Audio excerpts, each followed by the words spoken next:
Okay, so for one of our last sessions, I'd like to introduce Sara Ewing, who's going to be talking to us about embedding change in higher education through I knew at some point today I was going to struggle to say the word decolonizing academic practices.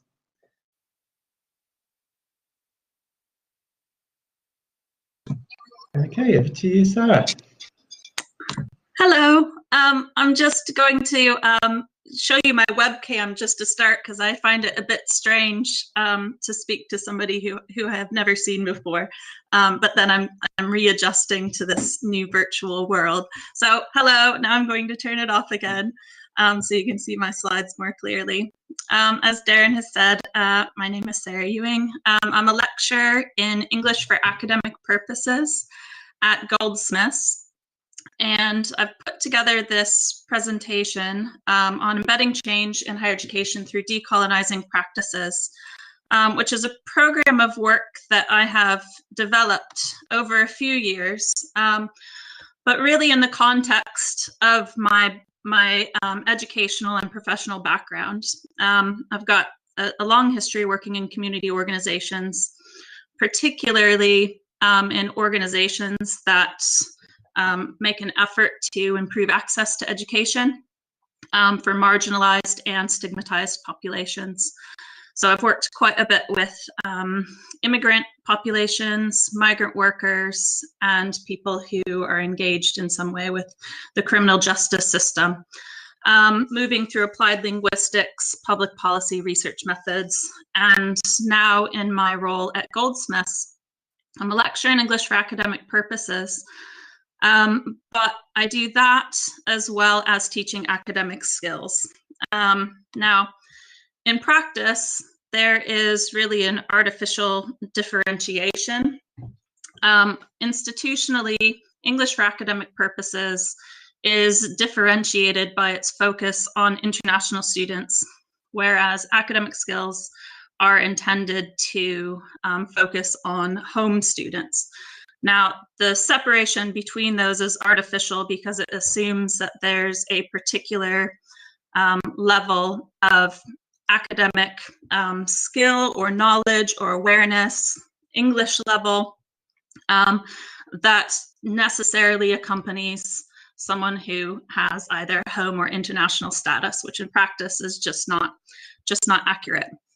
But in any case, both of these fields of work are discipline specific, which is to say that they rely on the specific texts, materials, and assessment types that accompany the students' modules, their programs, the expectations of their departments, as well as their assessment practices. So whether I'm teaching English for academic purposes or academic skills, what I'm really trying to do is to acculturate students to these conventions and expectations of the study and research that they're meant to do during their time in higher education, as well as the assessments that they are expected to complete. And it really undermines this idea that that is something that everybody already knows when they come to university, because it's really evident that that is itself a very specific type of language, a specific type of knowledge that is not natural. Right. So I'd just like to try something new. This is the first time I've done something like this in a virtual format. So this is a bit of a trial for me. And normally I would take this discussion and map it out on a whiteboard, but I'm not yet confident enough to do that on Big Blue Button. So maybe in my next presentation, I'll have a handle on that. So for this exercise, what I would like you to do is to just take a couple of minutes to consider these questions. And I'd like you to document your responses to these questions on the shared notes, which is up in the top left corner, just below the public chat.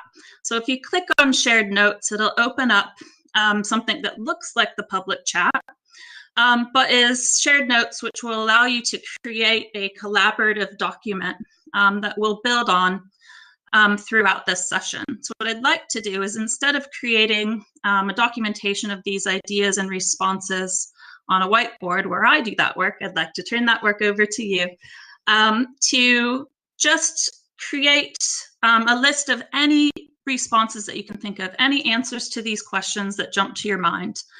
And these contributions are anonymous, so don't feel worried about what those contributions might be.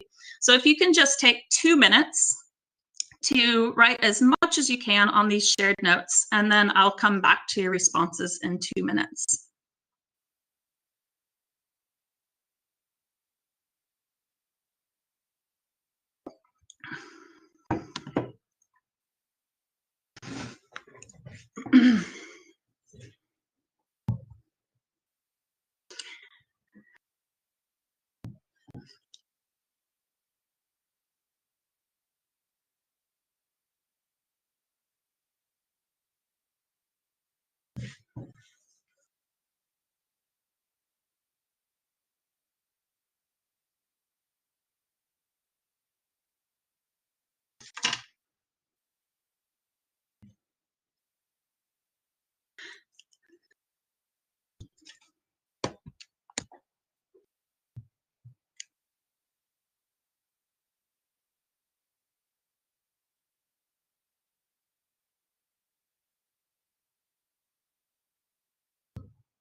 Okay, you don't need to stop writing. That's totally fine. You can keep going if you've got more to add, but I'm going to move on.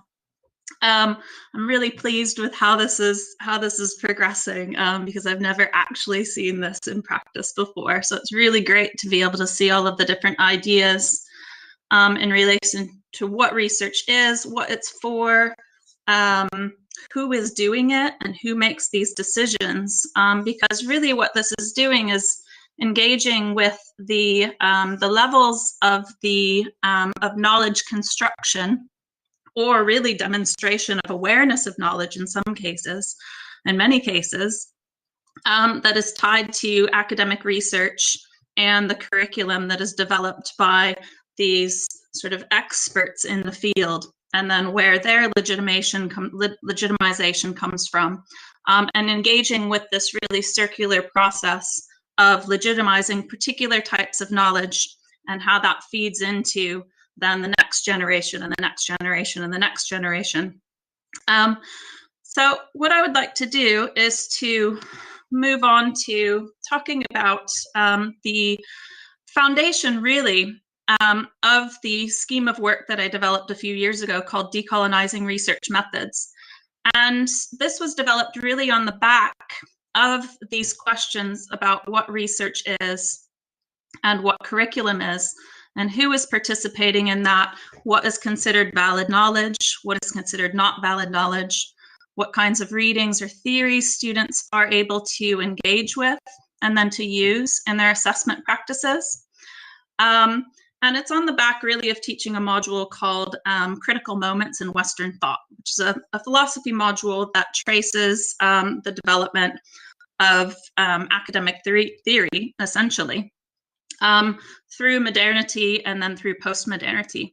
And that was developed on the basis that those were the most important ideas that students would need to engage with, no matter what department, no matter what program, no matter what discipline they were entering into at Goldsmiths.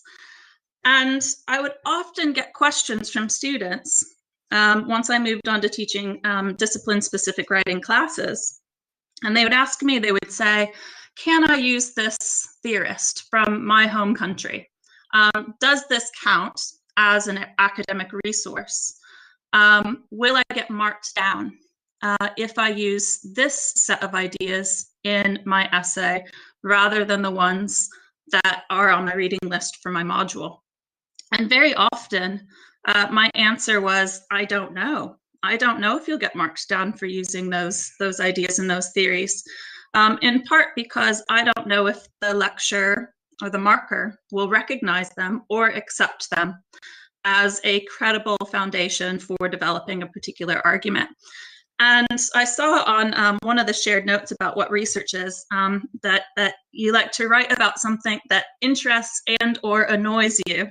And I am motivated in that way as well. I often write about things that make me angry. And now working as a lecturer with a lot of freedom, really, in how I develop my own program of work, I've begun to research and write about and teach classes about things that also make me angry.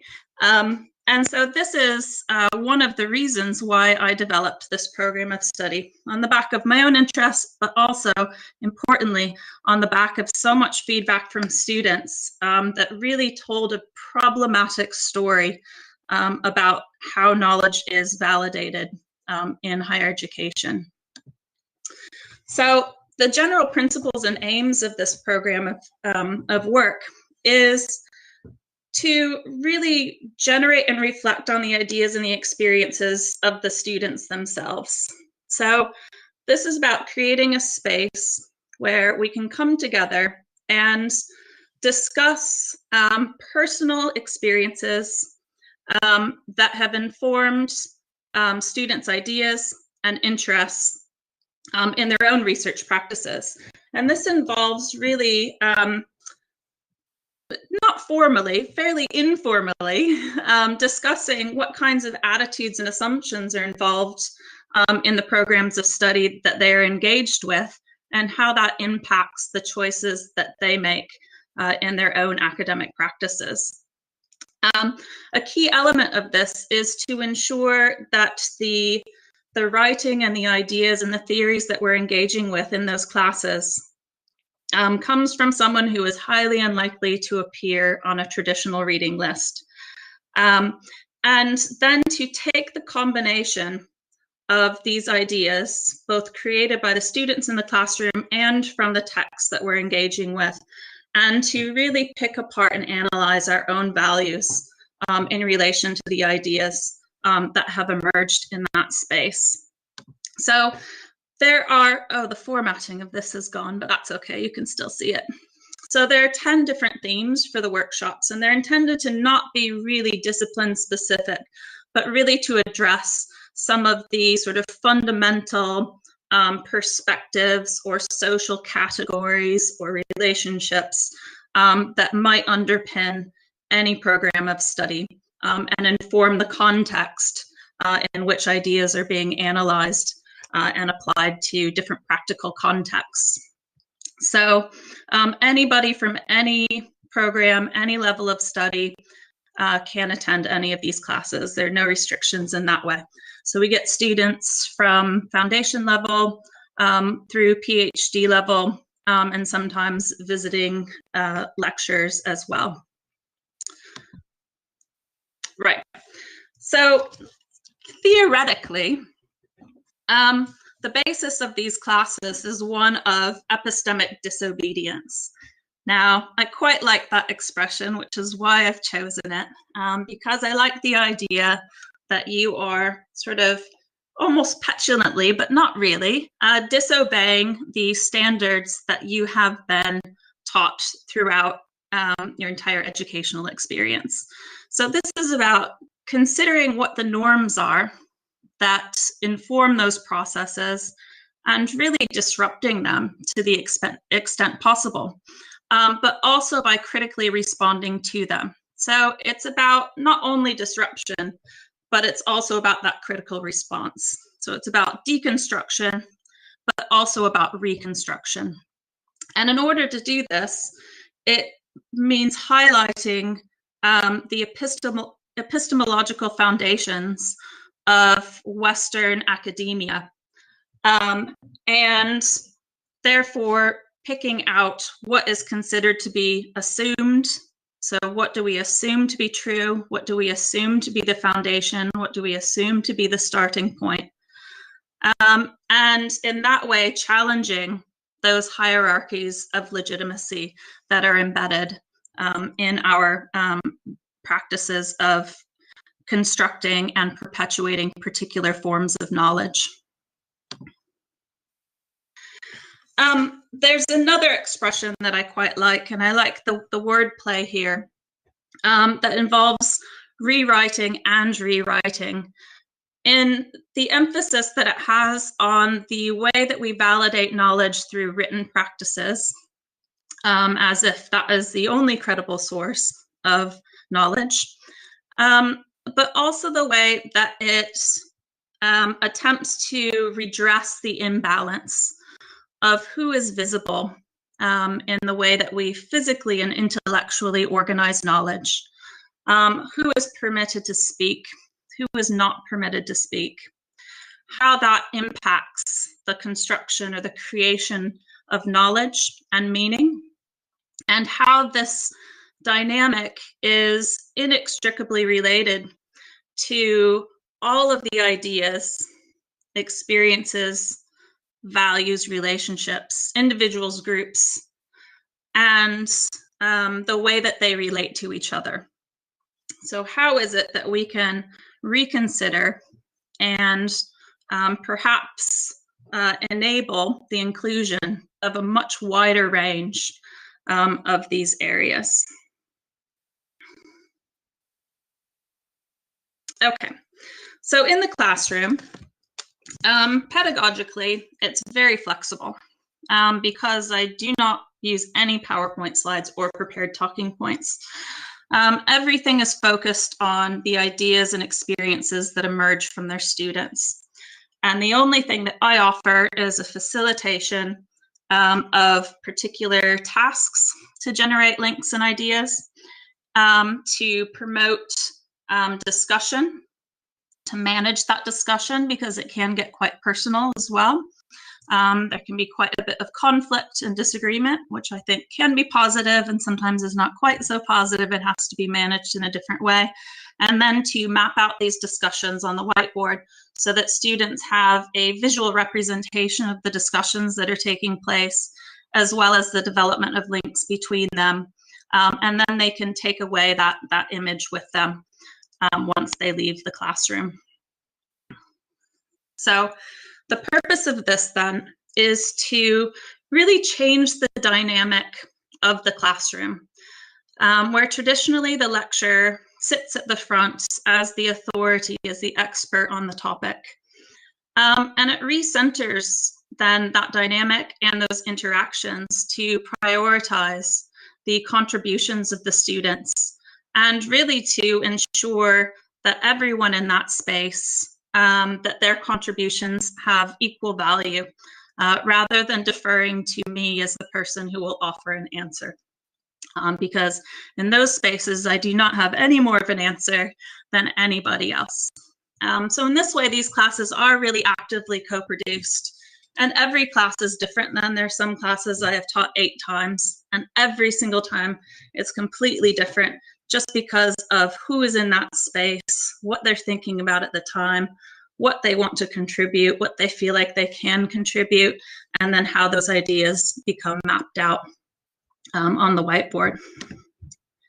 So taking this really as the foundation of sort of looking at and reconsidering academic practices, as my role as a lecturer in English for academic purposes, but also in academic skills, I'll just refer to academic skills because of the case study that I'll be looking at with you. Decolonizing academic skills is really taking these sort of fundamental decontextualized skills that are seen as just something you need to learn, almost a mechanical exercise.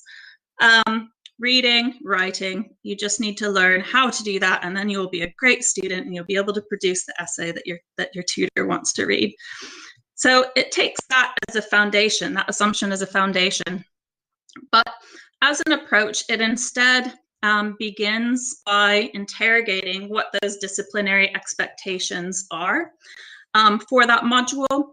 And it offers an opportunity then to reconsider the basic concepts and theories and perspectives that construct particular disciplines. So as we sort of did at the beginning, every academic skills class that I will teach in this way will begin by asking students to generate ideas about a particular theme from their module. And then those generated ideas and experiences are what form the basis of the way that that class moves forward in terms of discussing the ideas, but also applying the particular academic skills that are the focus of that particular session.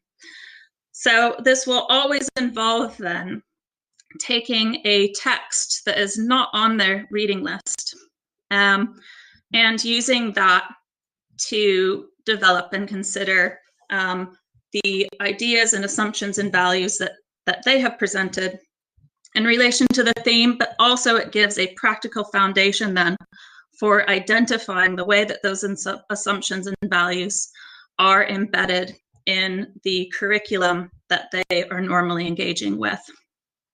Now, the idea is to not turn this into just another decolonizing research methods class. That's something extra that they can attend. But as it is embedded into a module, that the reading and writing strategies that their lecturer have asked me to come and talk to them about and teach them then are integrated into this decolonizing approach, these decolonizing pedagogies. So there's been a pretty good uptake of this approach. I'm only one person, so there's only so much I can do, although the institution may think otherwise.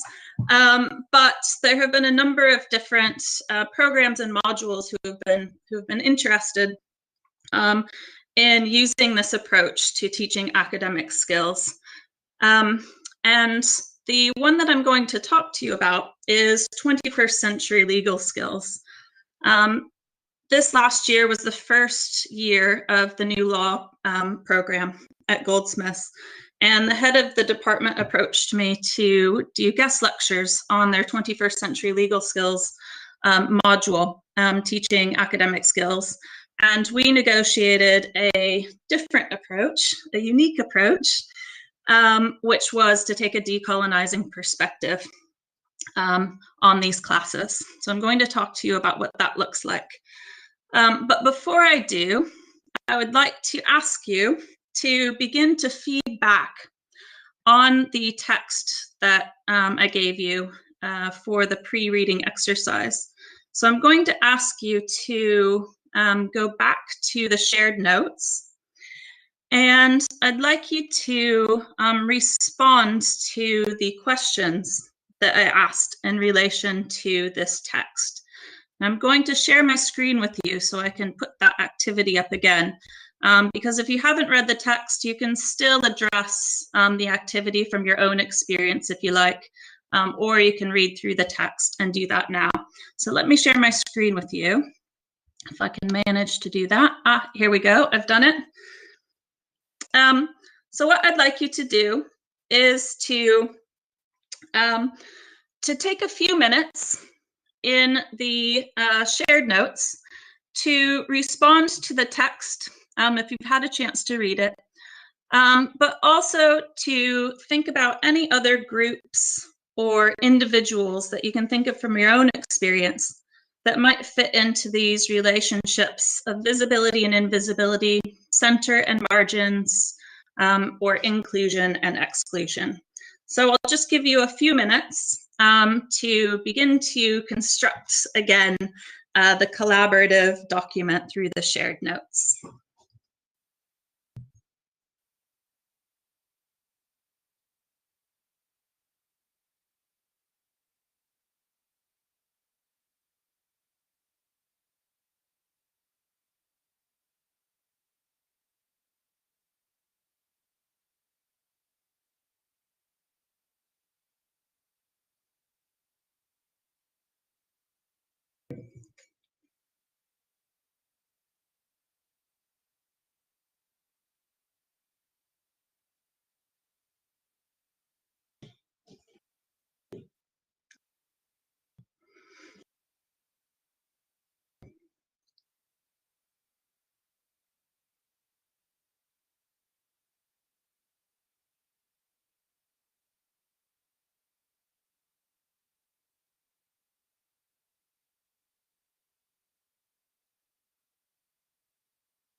Okay, that's really great. I'm really, again, very pleased to see those shared notes being developed like that. I think it's going to be great at the end of this to have a collaborative document.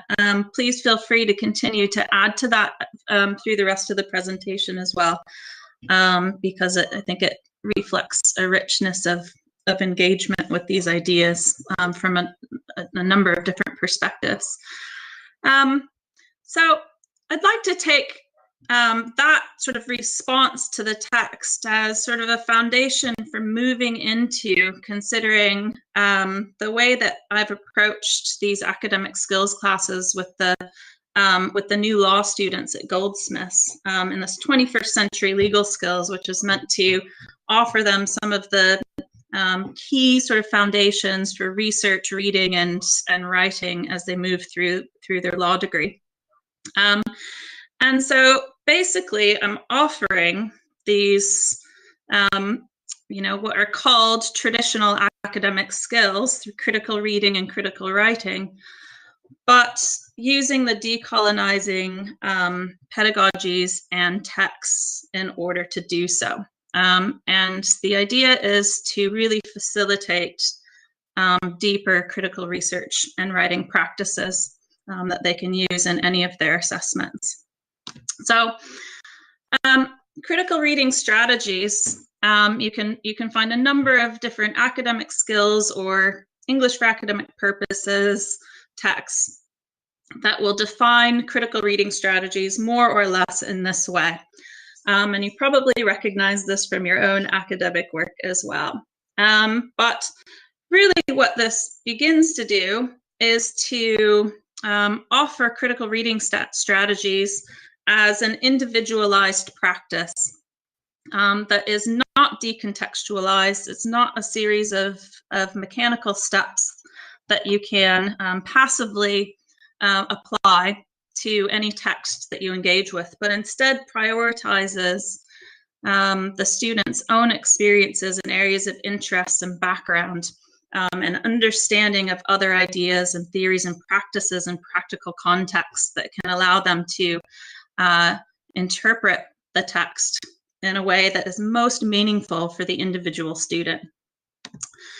So I begin these classes then by asking them to generate ideas simply about law. What does law mean to you? Who are the participants? And importantly, who benefits and who is harmed?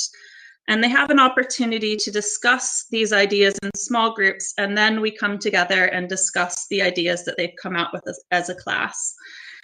And it's amazing the range of ideas that first-year students, right at the start of their degree program, are able to generate just from their own personal experience and their own interests.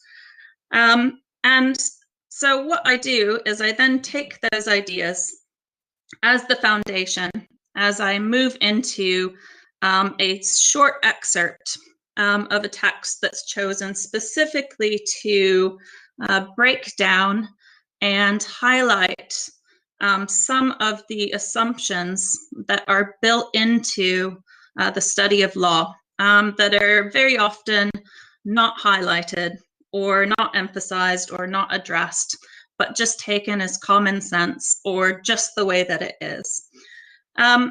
So by engaging with this text, then I give them an opportunity to move through some of those traditional reading strategies, which is to look at the structure of the text, to look how an introduction frames the academic text and how a conclusion then sums up the key ideas, to look at the logical development of ideas that takes place through paragraphs and through the structure of the paragraph, to look at linking language, to look at how relationships between ideas are highlighted, and how these ideas then are applied to practical contexts. But using a text, again, that takes a decolonizing perspective rather than a traditional perspective on international law. And then, what I do is I map out bit by bit.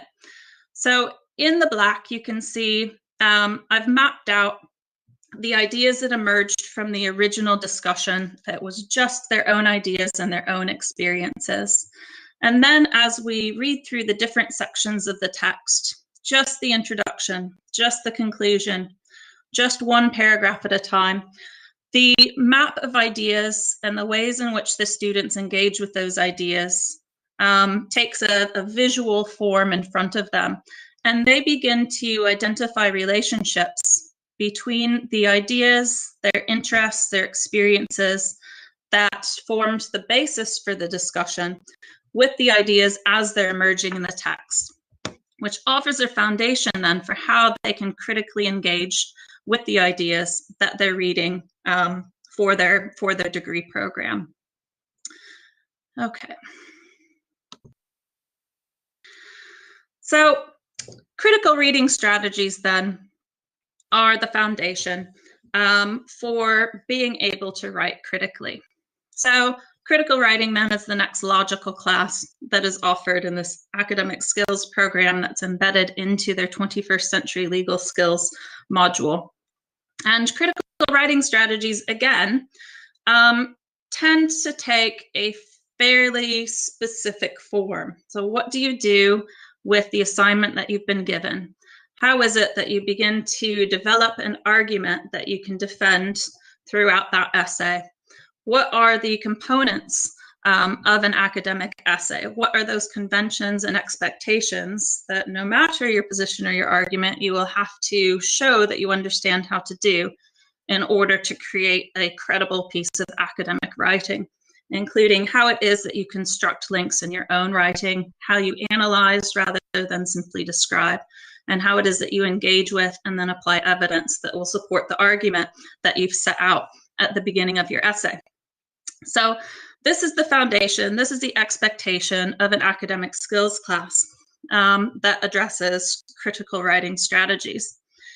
So the idea, though, is to really break down what is meant by critical and analytical writing, to give a foundation for how they might begin to select ideas, how they may begin to develop a position, how they can show that the ideas that they're engaging with are relevant to the question that they're being asked to answer, and how they can demonstrate that the links between ideas are indeed relevant, as well as being able to draw conclusions.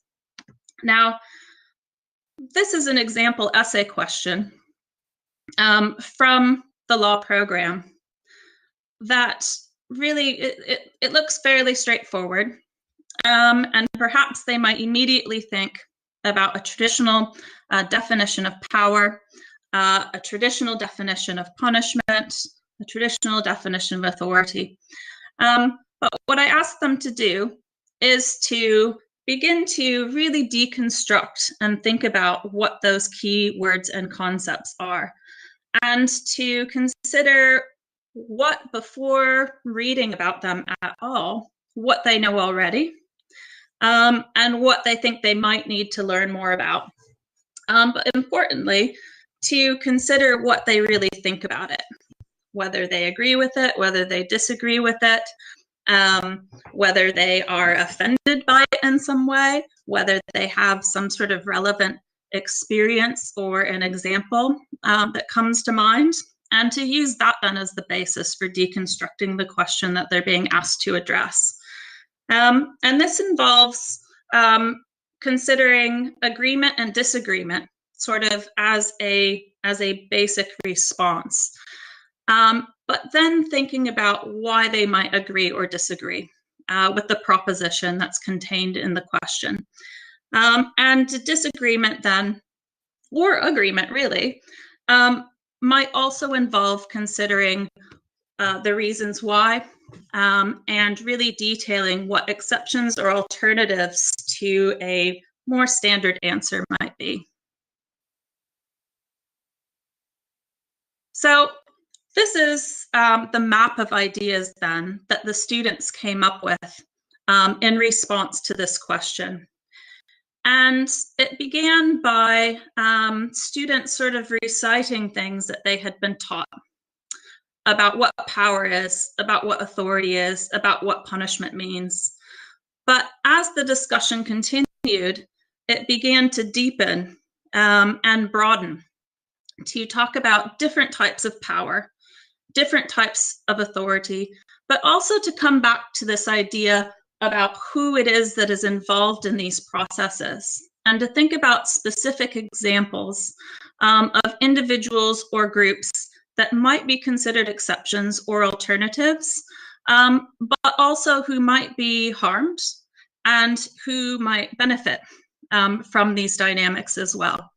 So the reading class really offered sort of a preparation for thinking about the essay question. Although they're not directly related, the students themselves, in deconstructing the essay question, were beginning to highlight some of those relationships that they had identified in the reading class.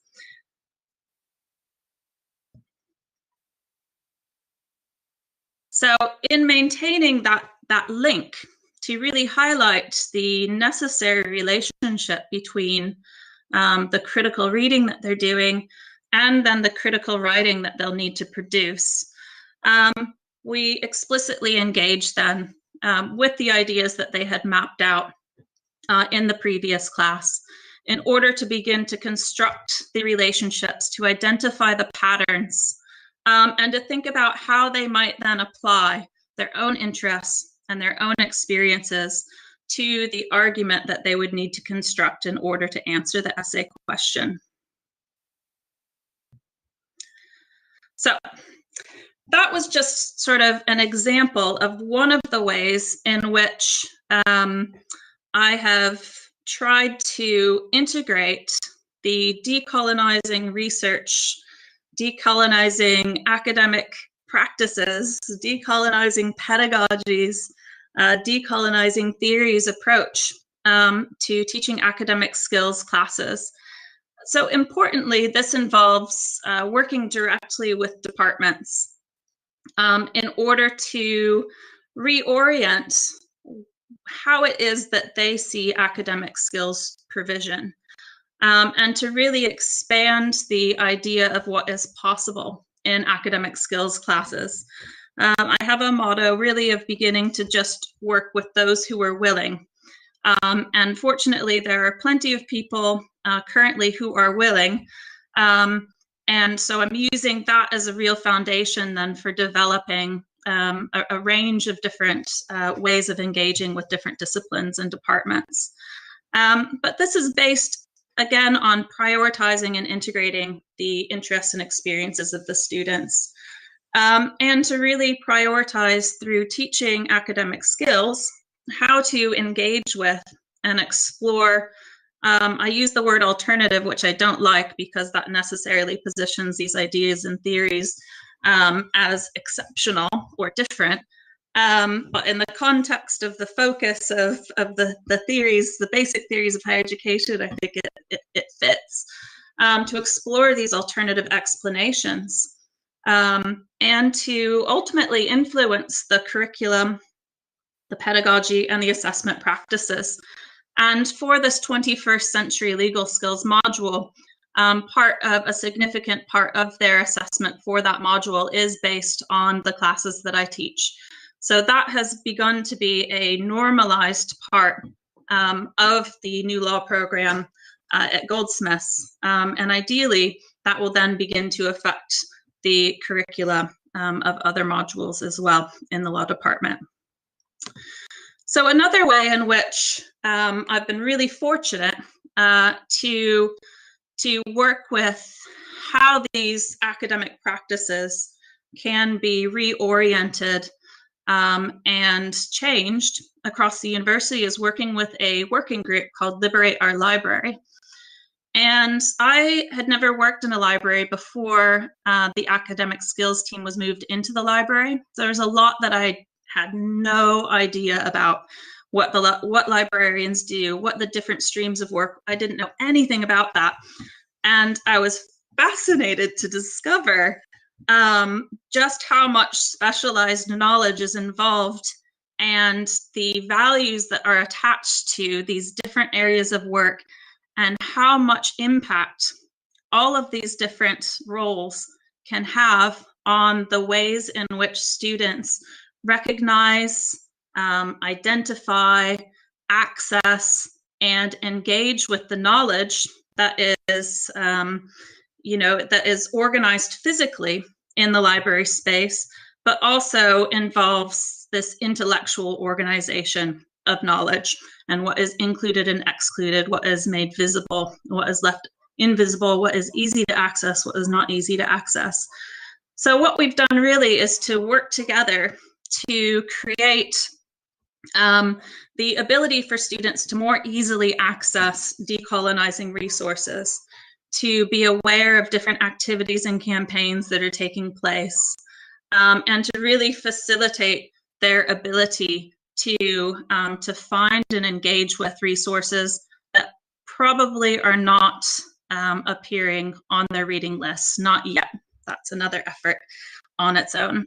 But the reading list has generously also created talus lists in order to directly enable access to a wide range of resources. So I've created one called Decolonizing Research Methods that is a long list of resources that are tied to those classes. It's a collaborative list, so I get suggestions from different departments and students, and then the reading list team can add those to the reading list. There's a woman in the sociology department who has created one called Decolonizing the Modern World. And then the subject librarians themselves have created one called Liberate Our Library, which is a list of critical librarianship resources and decolonizing higher education resources. So it's an ongoing effort to maintain these, to maybe put them into themes, but it's all about accessibility and visibility as a priority rather than an exception or something extra. So, thinking about academic practices really involves thinking about every aspect of what goes on in the university. It involves thinking about what is happening in the classroom and what the expectations of those interactions are.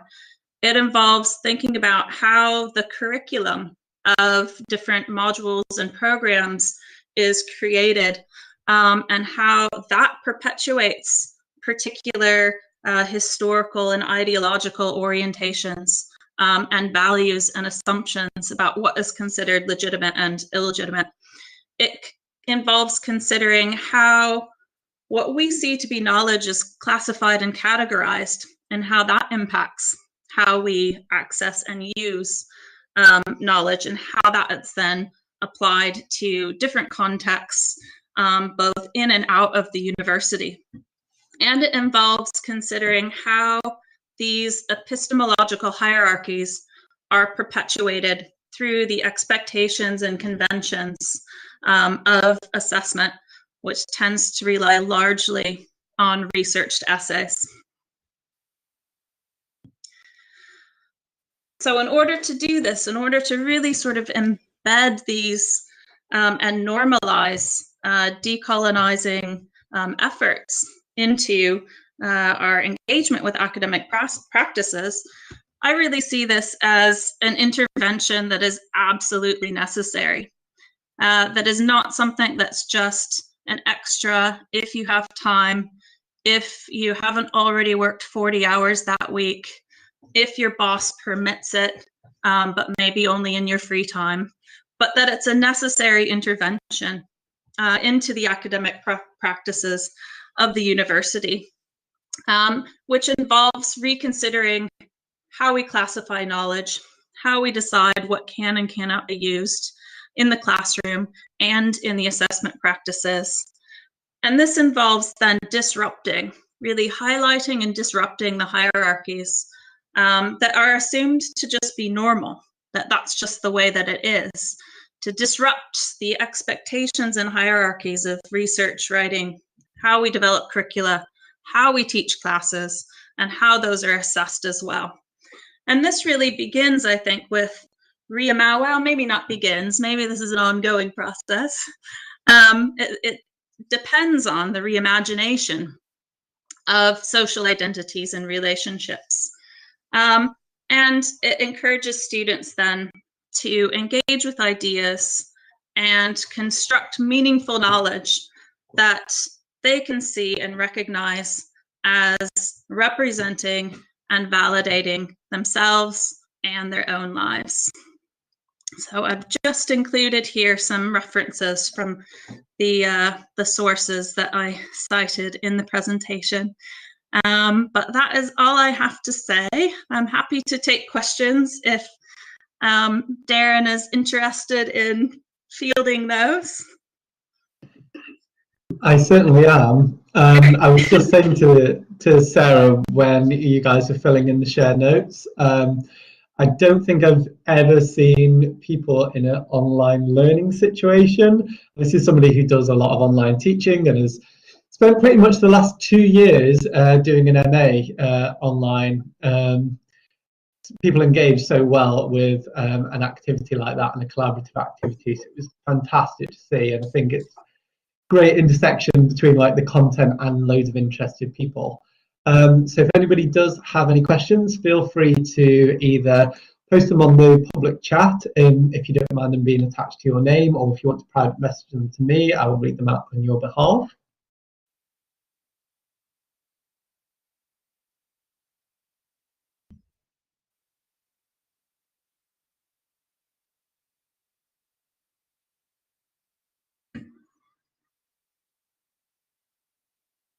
I can see typing taking place. I'm waiting here with bated breath now. As am I. No, they've disappeared now.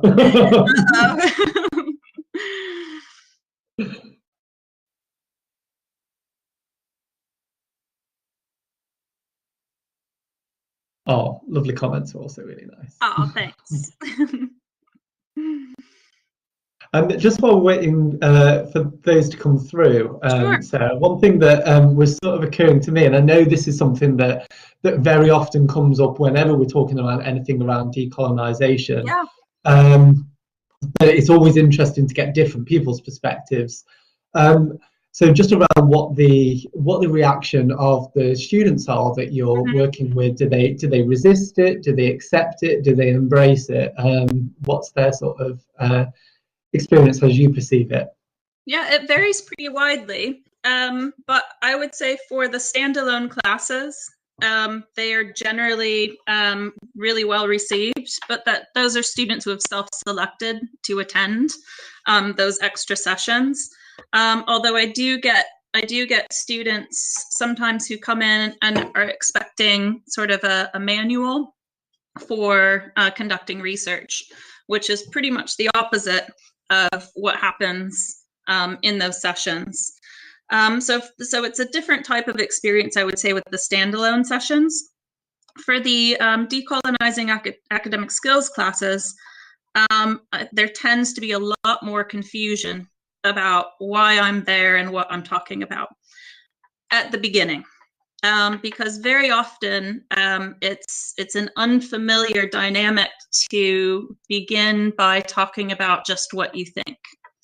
So for students to be asked fairly immediately without any instruction what their opinion is, what they think about a topic, maybe even what their values are, what their ideas or experiences are, sometimes that can be a little bit jarring because it's not the typical dynamic of a classroom.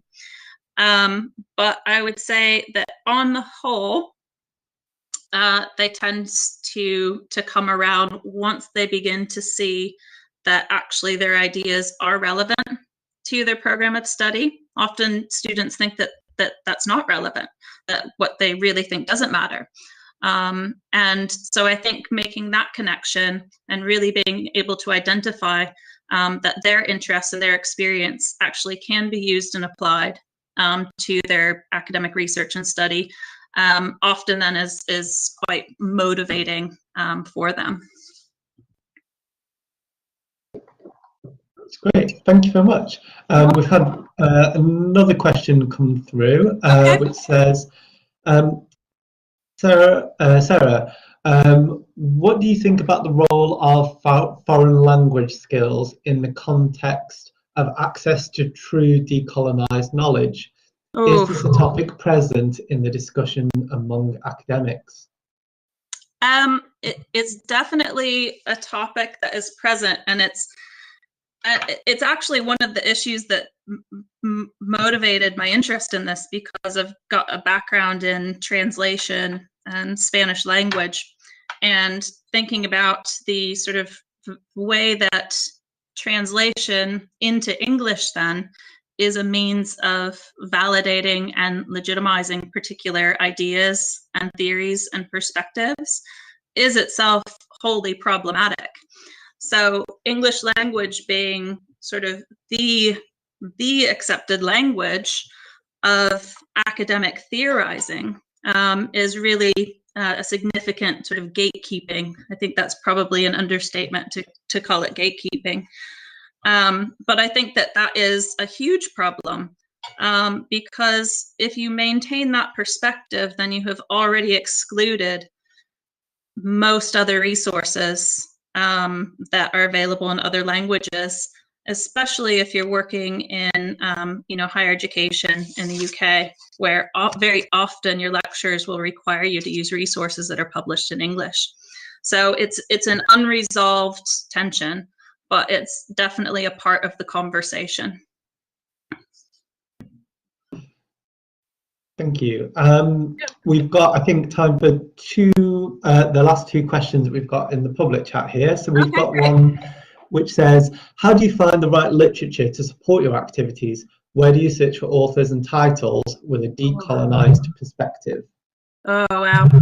Well, when I started doing this, I realized just how little I know and how difficult it is to research in areas that I have never been trained in. So it really highlighted to me how narrow my own education has been in that way, and how much effort it takes to step outside of that philosophical and theoretical training. So it is a lot of work and I do a lot of relying on particular authors who I find and looking at their reference lists and following that trail. And I think it's probably one of the reasons why it's not actually incorporated, one of the reasons why it's not incorporated more widely into reading lists is because of the amount of effort that it would take on the part of a lecturer to completely reconfigure their own academic training and their own academic expertise, and to try to find the time then to source an entirely new perspective that they may or may not feel confident teaching or assessing.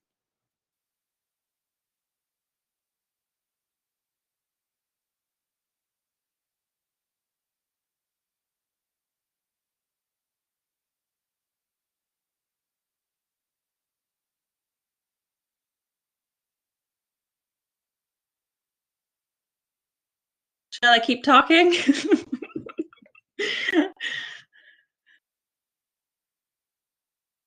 there another question, perhaps?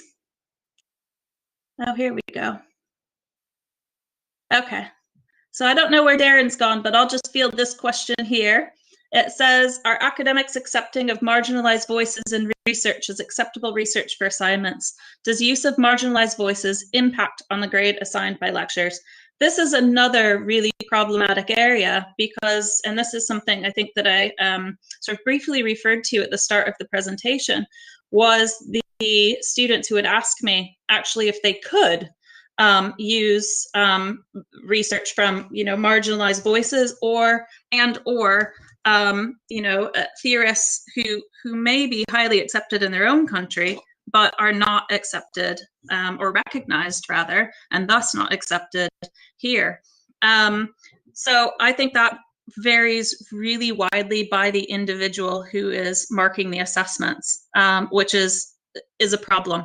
I would say that this is partly why this focus and this approach and this emphasis needs to be embedded more consistently and more widely, so that you don't have that type of subjective response to different types of research and different types of theories potentially impacting on the way that a piece of writing or research is assessed.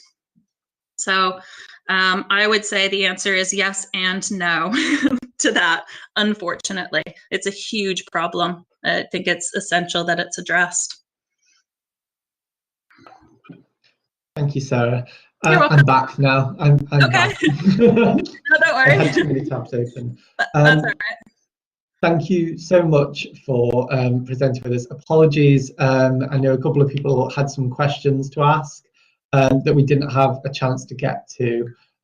So yeah, apologies about that. That's okay. I would say if you want to, my email's on the slide. If you have, feel free to send me an email if you would like to further the discussion or ask any questions. That's totally fine with me. Fabulous. That's what I wanted to say, but I didn't want to put you in that position. Okay. So if we could all just say thank you in the public chat for what has been a really interesting, fantastic talk from Sarah. We've just got a couple of minutes left, and then we've just got the conference closing remarks. So I would just invite you to go into the next Big Blue Button room, and we're just going to wrap up the conference and finish off.